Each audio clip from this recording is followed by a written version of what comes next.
Catus, Maximus here. This is just a quick little video about the three-piece DeWALT nail set. Nail sets they're essentially like little punches, but they're special because they have hollow tips, and what they're for is used for finish work and some mainly woodworking. Sometimes they can be used in other situations, but essentially you just have a nail, usually in trim. You put this over the top of it, you bang it. It causes the narrow head nail, finished nail, to sink below the surface of the wood, so you can paint it, put putty over it, and you won't see the nails. That's what these are for anybody who may not have known. But they've gotten pretty trick. These DeWALTs are, $10 to $12, which is pretty expensive. Most people, when you run into nail sets, they kind of look like this. They have a square head, some type of grip or knurling. This is an old Stanley here. It even says nail set on it. And this is traditionally what they've been. Just a nice piece of steel, hardened at the tip, annealed at the back end. So if you use these a lot, they will mushroom over. This one's even mushrooming over. It's because when you're hitting this with a hammer, you don't want it to chip and send shards flying. This is what they've always been. Real cheap item, always $1 or $2. And then, since DeWALT is owned by Stanley, Stanley kind of has been going through various growth periods. Then they started making these, which had like a rubber overmold, but still had kind of the square back. The problem with these is when you hammer them and they use them a lot and they mushroom over, then you have to cut the plastic in order to grind the end. Some people use their nail sets that much. But I did like the square ones because when you put them down, they didn't want to roll away. That was part of the deal with having a square head. Stanley then had the idea to try to be a little bit more ergonomic, and they had these kind of oval-shaped ones, which were okay, and they didn't roll too much, but they're more likely to roll than the ones with the square backs.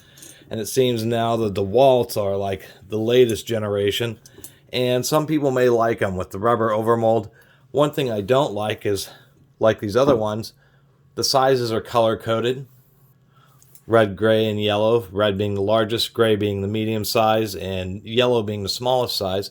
But of course, that's a little bit of a difficulty. If you have these in a tool pouch, it's pretty easy to see the color on top. But if you're at a side angle at all, you can barely tell the color, versus something that's obvious like these, which you're like, oh, I need the red size.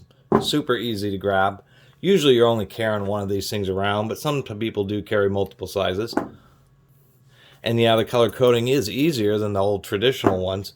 But DeWALT, in their infinite wisdom, decided just to put a small ring there so they could have their black and yellow color. I think they could have done something, had a couple additional rings, something just to make it a little bit more obvious.